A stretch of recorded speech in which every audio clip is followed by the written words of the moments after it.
The Udana, Section 8.5, Cunda. Thus have I heard. At one time, the Lord, while walking on tour among the mullas, together with a large order of bhikkhus, arrived at Pava. And the Lord stayed at Pava in the mango grove of Cunda the smith.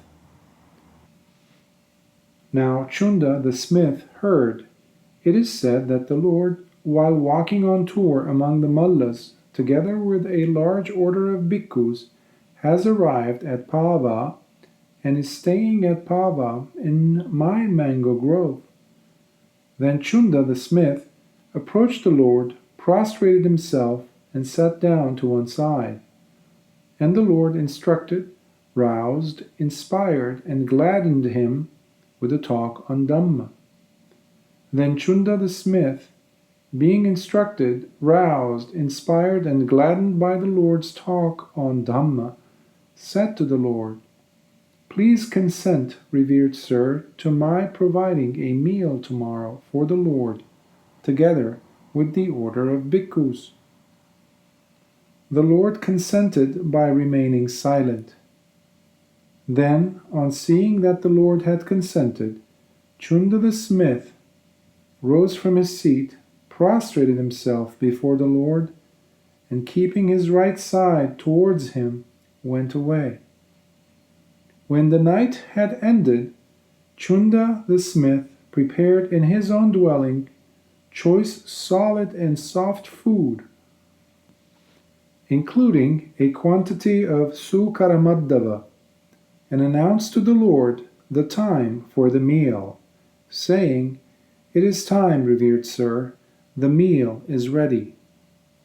Then the Lord, putting on his robe in the forenoon, and taking his bowl and outer cloak, together with the order of bhikkhus, went to the dwelling of Cunda the smith.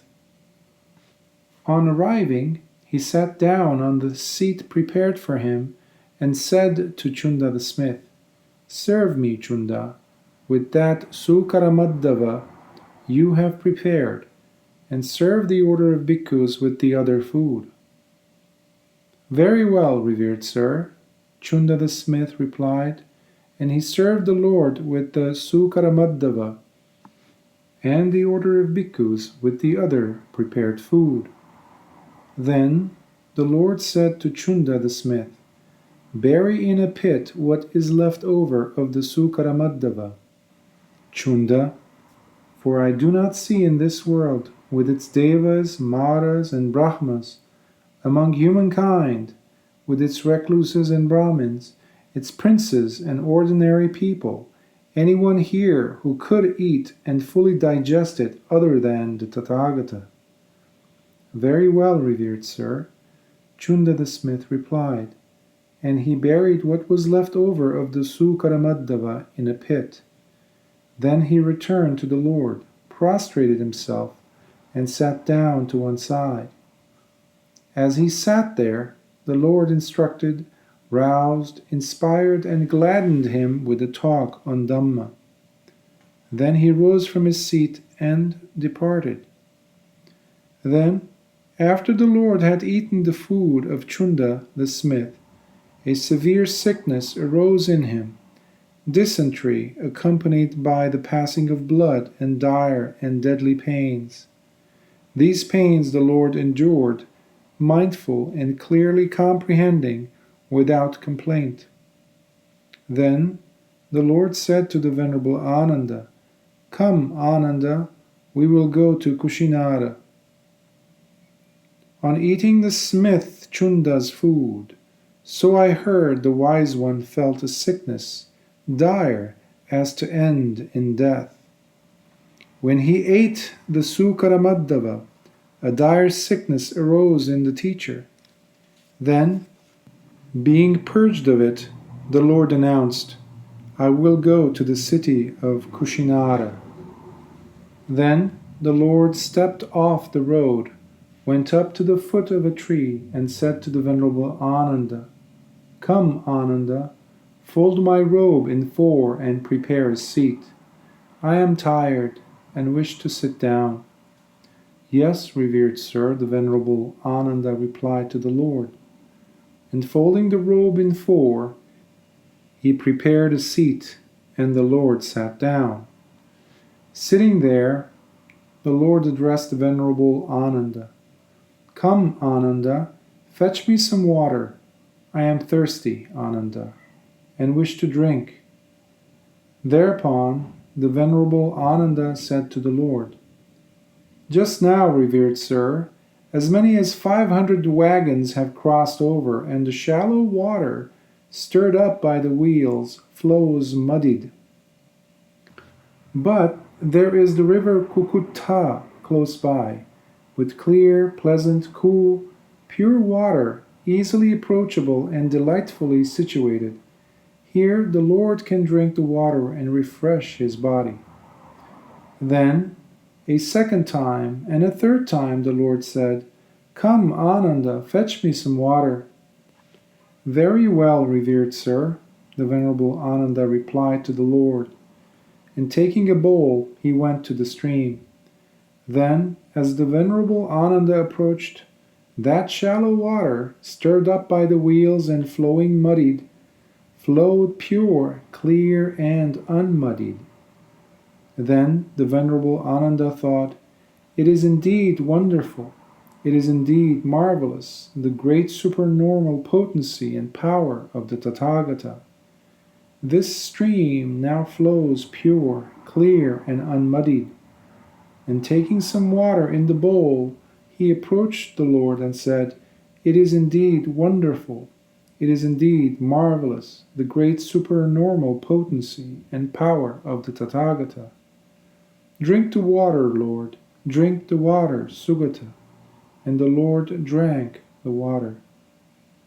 Then the Lord, together with a large order of bhikkhus, went to the river Cunda, and entering into the water, he bathed and drank.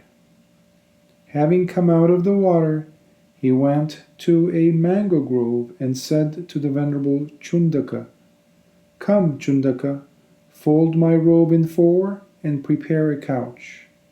I am tired and wish to lie down. Yes, revered sir, the Venerable Cundaka replied, and folding the robe in four, he prepared a couch. And the Lord lay down on his right side in the lion's resting posture, placing one foot on the other, mindful and clearly comprehending, determining the time of arising. And the Venerable Cundaka sat down in front of the Lord. The Buddha came to the Cunda river with pure, pleasant, clear waters. The teacher immersed his weary frame, the Tathagata, incomparable in the world. Having bathed, drank, and come back out, the honored teacher amid the group of bhikkhus, the foremost teacher, the Lord, here, now, the great sage, went to the mango grove. To the bhikkhu called Cundaka he said, Prepare my robe folded into four, ordered by the composed one. Cunda quickly laid out the four-folded robe. The teacher lay down his weary frame, and Cunda sat down there in front. Then the Lord said to Venerable Ananda, It may be, Ananda, that someone will cause remorse in Cunda the smith by saying, It is a loss for you, friend Cunda, it is an ill gain for you that the Tathagata attained final Nibbana after he received his last meal from you. That remorse of Cunda the smith should be dispelled in this way. It is a gain for you, friend Cunda, it is a great gain for you, that the Tathagata attained final Nibbana after he received his last meal from you. Face to face I heard it from the Lord, friend Cunda. Face to face I learnt it. These two offerings of alms food are of equal fruit, of equal result, of very much greater fruit and profit than any other offering of alms food. What to? That offering of alms food which the Tathagata ate just before he realized supreme enlightenment, and that offering of alms food which the Tathagata ate just before he attained final Nibbana, in the Nibbana element with no residue left. These two offerings of alms food are of equal fruit, of equal result, of very much greater fruit and profit than any other offering of alms food. A deed has been performed by the worthy Cunda, the smith, conducive to long life, beauty, happiness, heaven, fame, and supremacy. In this way, the remorse of Cunda the smith should be dispelled.